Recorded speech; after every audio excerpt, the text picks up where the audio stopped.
elegance and grace. Maria Atiza Manalo.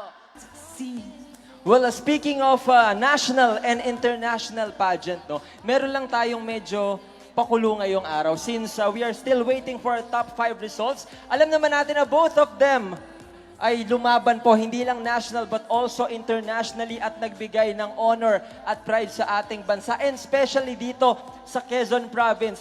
Pwede po ba nating pwede ba naming i-request na mag-introduction kayo, say your name and shout Quezon Province? Gusto nyo ba yon? Again, bigyan natin sila ng support. Do you want to hear them? All right, let's start of course with Shane. Ito naman. Ito na nga. Ang dami ko nang ginawa for tonight. Guys, i-ready nyo po yung mga videos nyo ha. Hindi to palagi nangyayari. Sorry, hawak ko. Kunyari ayaw niya pero pinahawak niya sa akin Kunyari yung mga nasa dala Miss niya. Global pa ako ulit. Shane Quintana Tormes, Quezon Province.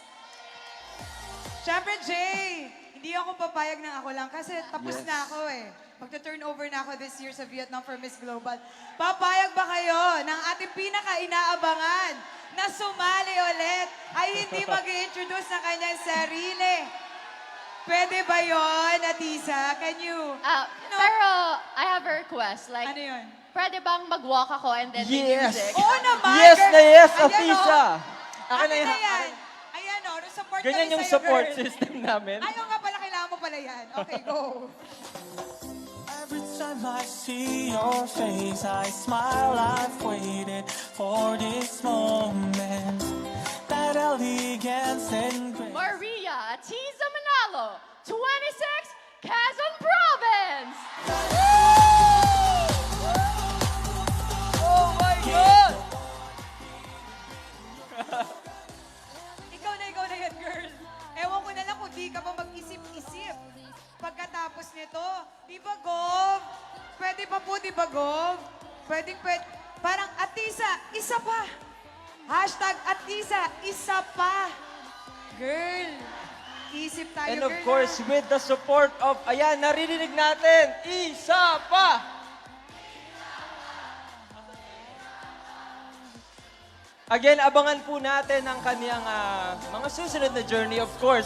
And we're so grateful na bago niya sabihin to kung saan man, ay narinig natin to dito, of course, yung kaniyang introduction. And of course, forever siyang magiging pride ng Quezon Province. Palakpakan naman natin once again, the one and only Maria Atiza Manalo.